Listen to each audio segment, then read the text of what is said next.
I'm Veronica. I'm an intimate portrait artist and sensual yoga instructor. And I'm standing in my dream studio.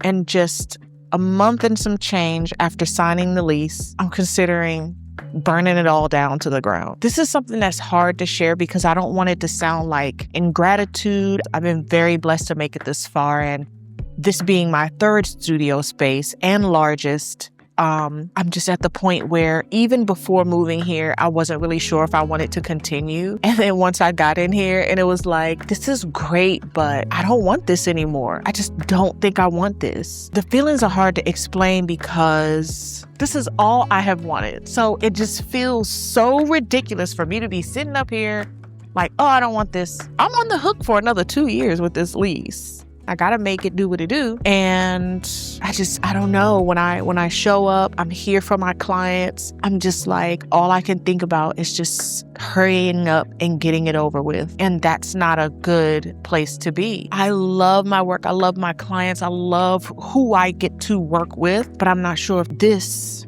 is the avenue for me anymore. And that's hard to reconcile with you're sitting in your literal dream. And I'm just kind of sharing my thoughts here with you because I do want to document me navigating this space, because this is something that, when I look back, I'm going to be like, damn, that's really how I felt. I feel stuck. I feel almost trapped in the dream because this is my moneymaker. Where else are you going to go? What else are you going to do? This is all I've been doing for the last 16 years. And while I'm still very passionate about photography, I'm not even sure if I want to even be in business as a photographer. Maybe I just want it to be a hobby right now, and that's what I'm looking to discover. So there's a whole lot of things that are changing for me right now because I'm in this space where I'm 43 years old. About 2 months ago, I boohoo cried to my husband about having to start over. And I was like shaking, crying. It was one of those, and I don't get like that. But for me to be shaking, crying, hysterically crying, just saying, I'm 43 years old. What am I supposed to do? I can't just start all over, because that's how this feels. If I walk away from this business, I'm starting over from scratch. And at 43, with a husband, mortgage, kids, car notes, bills, responsibilities, that's hard to do. So I can't just walk away. I'm going to have to slowly transition into something else, and I have no idea what that something else is. I got my first studio in 2020, right in the middle of the pandemic. And I wasn't even sure if that was going to work out. But the rent was so cheap, I just knew, I was like, I can come up with $1,000 a month to pay for this at the very least. And when I got in that space, got it painted, got it set up, it was the best thing ever. My business exploded in a way. It was so good. I had the very best clients in there. Everything came with ease. And then toward the end of my 3-year lease there, I decided that I was ready to move forward because, my landlord really wasn't caring for the building like that. And I moved out, and then I found a space that was about 300 square feet, smaller than that one. That first space was about 700 square feet. So the second space was about 400 square feet. And I was like, you know what? I'll make it work. It was right down the hall from this one. And I told the property manager, when you have a larger space opening up, please call me first. So a 1.5 years in, she said, hey, I have the perfect space for you. Come and look at it. It was a florist. Their lease was coming to an end in about 6 months. And she said she would let me know. She's like, the space is yours if they move, but let me find out exactly when they're moving. So everything just kind of lined up. And she said, yes, they're moving out. We can have you move in about May or so. We're going to prepare the space for you and everything. Repaint it, because they had like pink walls and they had this giant refrigerator in the space. But I just knew this was my space. It was supposed to be mine. So I moved in here, and I'm standing in here, and I thought I would feel accomplished, proud, or something. I didn't feel anything. Oh, gosh. To work so hard for something. And I every single time I moved into a space, I felt so accomplished, like, wow. Because I remember when I was shooting at home for those first couple of years, I wasn't even sure if I would ever be able to afford to move out and have my own space. So to move in here in the perfect size, I can shape it, build it the way I want. Basically a blank slate for me to come in and create what I want. but I don't feel anything. And now I'm thinking about walking away from the business as a whole. That's a problem. I had to beg people to come and shoot with me, to be my model. And everybody was saying no, nobody was interested. When I was shooting portraits, engagements, nobody wanted to come. There was no one. But when I was starting my business, there were so many people who talked about me, people who I didn't even expect to be talking. Hurt my feelings so bad. But I also had to realize that they don't have to know my vision. There's nobody, when you have a dream, that has to know the vision better than you do. They don't have to know it at all. The only one that has to see it is you, and for you to rely on yourself and God to carry it out and see it through. I kept going despite any naysayers, criticism, anything. I even went broke for this business. I went broke. My account was always in the negative because I believed in this so bad.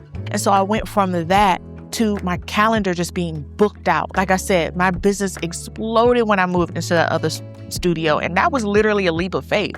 I was like, I don't know if I can make this work. I'm going to spend this money and we're going to see it back. And I saw the money back. I kid you not, 1,000-fold. And now more recently, you have people, with the economic changes, people are not as confident in spending. They don't have as much spending power. Everything is high.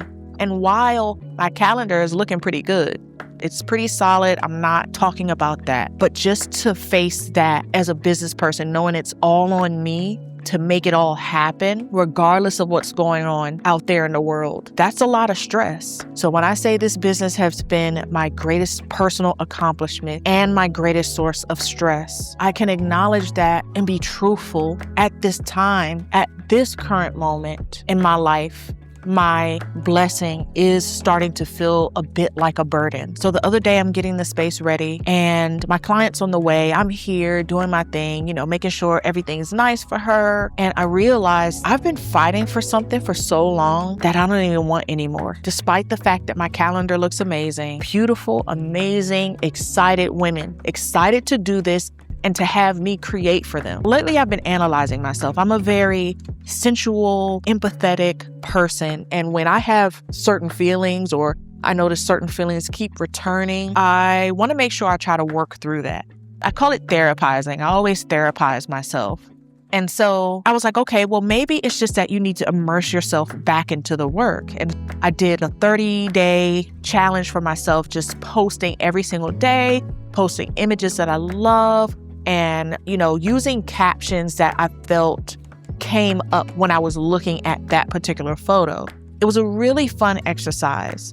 But as I got to that final week, that final 7 days of the challenge, I was like, I can't wait for this to be over. And when it was over, I was like, thank God. And I haven't posted since. That was on June 30th, and I haven't posted since. And I think I'm at the point where, even though things are going good right now, realizing I've just been holding on to something just because it's familiar. But just because it's familiar doesn't mean it's right for me anymore. What if this belonged into a different season and I was steadily just trying to drag it along? And building this business so slowly and diligently has really taught me the meaning of the saying that goes, the day you plant the tree isn't the day you eat the fruit. When you first plant a tree, it takes about 3 years to start producing fruit, and it takes 7 years to become fully mature. What about what happens after you've eaten the fruit from the tree? What if my business had already become fully mature and now it's time for the leaves to die back so that something else new can emerge later on? Nobody talks about that. My business has grown so much,